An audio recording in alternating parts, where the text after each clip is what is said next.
Welcome to special analysis. నేను రమ్మ మండవ. ఈరోజు అనాలిసిస్లో భాగంగా మనం తీసుకోబోతున్న టాపిక్ ఏంటంటే విజయవాడ వెస్ట్ సీట్ విషయంలో చంద్రబాబు నాయుడు పూర్తి స్థాయిలో పవన్ కళ్యాణ్కు క్లారిటీ ఇచ్చారా అంటే అవుననే చెప్పాలి. ఆ దిశగా ఈరోజు జనసేన కూడా పూర్తి స్థాయిలో విజయవాడ వెస్ట్లో పోటీ చేసేందుకు సిద్ధమవుతూ వస్తుంది. అయితే విజయవాడ వెస్ట్ సీటు అనేది ఈరోజు అన్ని పార్టీలకు కూడా అత్యంత కీలకమైన సీటే. గత ఎన్నికల్లో 2019 ఎన్నికల్లో అక్కడి నుంచి వెల్లంపల్లి శ్రీనివాస్ పోటీ చేయడం జరిగింది. ఆయన గతంలో ప్రజారాజ్యం పార్టీ నుంచి కూడా పోటీ చేస్తున్నారు. సో అలాంటి వెల్లంపల్లి శ్రీనివాస్ను తర్వాత రోజుల్లో జగన్మోహన్ రెడ్డితోనే ఆయన నడవడం జరిగింది. 2019 ఎన్నికల్లో వెల్లంపల్లి శ్రీనివాస్ అయితే అక్కడి నుంచి ఎమ్మెల్యేగా గెలిచారు. అంతకంటే ముందు 2014 ఎన్నికల్లో వైఎస్ఆర్సీపీ తరపు నుంచి జలీల్ ఖాన్ గెలిచారు. యాక్చువల్గా అది టీడీపీ చూసినట్లయితే ఉమ్మడి కృష్ణా జిల్లా ఒక కంచుకోట అయినప్పటికీ వెస్ట్లాండ్ సీట్లు మాత్రం చాలా సంవత్సరాలుగా టీడీపీని ఊరిస్తూనే వస్తున్నాయి. 2014 ఎన్నికల్లో జలీల్ ఖాన్ గెలుచున్నారు. 23 మంది ఎమ్మెల్యేలు ఎప్పుడైతే వైఎస్ఆర్సీపీ నుంచి టీడీపీ జెండా కప్పుకున్నారో వాళ్ళలో జలీల్ ఖాన్ కూడా ఉన్నారు ఆ లిస్టులో. ఇక అయితే 2019 ఎన్నికలు వచ్చేటప్పటికి తను ఆ రోజు బరిలో దిక్కుండా తన కూతురికి ఆ రోజు టికెట్ ఇప్పించుకున్నారు. ఆవిడ ఆ రోజు వెల్లంపల్లి శ్రీనివాస్ చేతిలో ఈజీగా ఓడిపోయినారు. ఓడిపోయిన తర్వాత ఆమె పూర్తిగా యూఎస్కే పరిమితమై ఉన్నారు. స్థానికంగా ఎక్కడ కూడా ఆమె తిరుగుతున్న పరిస్థితి అయితే లేదని అనుకోవాలి. అంటే వైఎస్ఆర్సీపీకి టీడీపీ తరఫు నుంచి ఒక కొత్త అభ్యర్థి అయితే అక్కడ లేరని అనుకోవాలి. అయితే ఇప్పుడున్న సిచ్యువేషన్లో ఈ రోజున పూర్తి స్థాయిలో జలీల్ ఖాన్ అయితే ఎప్పటి నుంచో కూడా ఆ సీట్ తనకే కావాలంటూ కూడా డిమాండ్ చేస్తూ వస్తున్నారు. మరోవైపు చూసినట్లయితే అటు కేసీఆర్ నాని బ్రదర్ అయిన చిన్ని ఎవరైతే ఉన్నారో ఆయన కూడా విజయవాడ వెస్ట్ నుంచి పోటీ చేస్తారో ఆ టికెట్ ఇస్తారనే చర్చ ఎప్పటి నుంచో టీడీపీలో ఉంది గత 3 ఏళ్లుగా. బట్ అదే సమయంలో రీసెంట్గా మనం చూస్తే బుద్ధా వెంకన్న లాంటి వాళ్ళు కూడా వెస్ట్ సీట్ నాకే కావాలంటూ కూడా ఒక డిమాండ్ని పెట్టారు.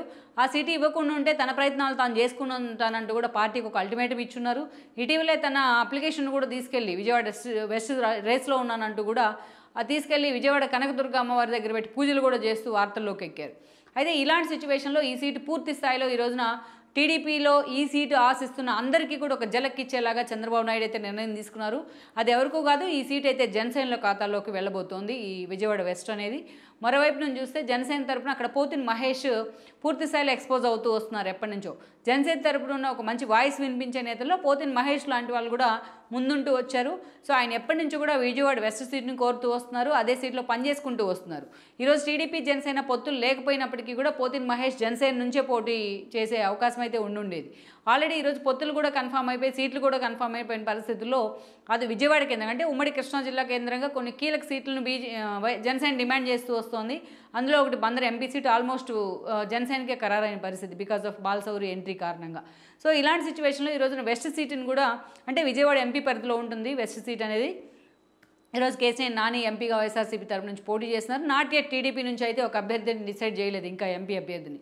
ఇలాంటి సిచ్యువేషన్లో వెస్ట్ సీటుని మాత్రం ఎలాంటి సశబిషలకు అంటే అనుమానాలకు తావివ్వకుండా చంద్రబాబు నాయుడు ఈ సీట్ను పూర్తి స్థాయిలో జనసేనకి ఇచ్చేందుకు కూడా సిద్ధమై ఉన్నారు. ఇప్పటికే ఈ విషయం అయితే జనసేన కూడా స్పష్టం చేశారు పవన్ కళ్యాణ్ కానీ వార్తలు వస్తున్నాయి. అందుకే ఈ రోజున ఇక అటు జలీల్ ఖాన్ కానీ ఇటు బుద్ధా వెంకన్న లాంటి వాళ్ళకి కానీ అటు చిన్ని లాంటి వాళ్ళకి కానీ ఈ సీటు విషయంలో పెట్టుకున్న అంచనాలు మాత్రం పూర్తిగా తారుమారైనట్లే అనుకోవాలి. అందుకే చాలా క్లారిటీగా చాలా కరాఖండిగా చంద్రబాబు నాయుడు ఈ సీటు జనసేనదే అని తేల్చి చెప్పినట్టు కూడా వార్తలు వస్తున్నాయి. ఇక పోతిన మహేష్ను కూడా త్వరలోనే అభ్యర్థిగా అక్కడ పవన్ కళ్యాణ్ అనౌన్స్ చేయబోతున్నారు అంటున్నారు. ఉమ్మడి పార్టీల అభ్యర్థిగా కూడా ఆయన అనౌన్స్ చేయబోతున్నారు. సో లెట్స్ సీ మరి ఈ సీటు విషయంలో టీడీపీ నేతలు పలువురు నేతలు బుద్ధా వెంకన్న మొదలు జలీల్ ఖాన్ వరకు పెట్టుకున్న అంచనాలు వర్కౌట్ కాని పరిస్థితుల్లో మరి వీళ్ళ భవిష్యత్ కార్యాచరణ ఎలా ఉంటుంది, పోతిన్ మహేష్ ఎంతవరకు కూడా ఈ 2 పార్టీల అభ్యర్థిగా ఉమ్మడి అభ్యర్థిగా ఎంతవరకు కూడా రేపు సక్సెస్ కొట్టే అవకాశం ఉంటుంది అనేది మాత్రం ఈరోజు వెస్ట్ పరిధిలో చాలా సీరియస్గా హాట్ టాపిక్ అవుతూ వస్తుంది.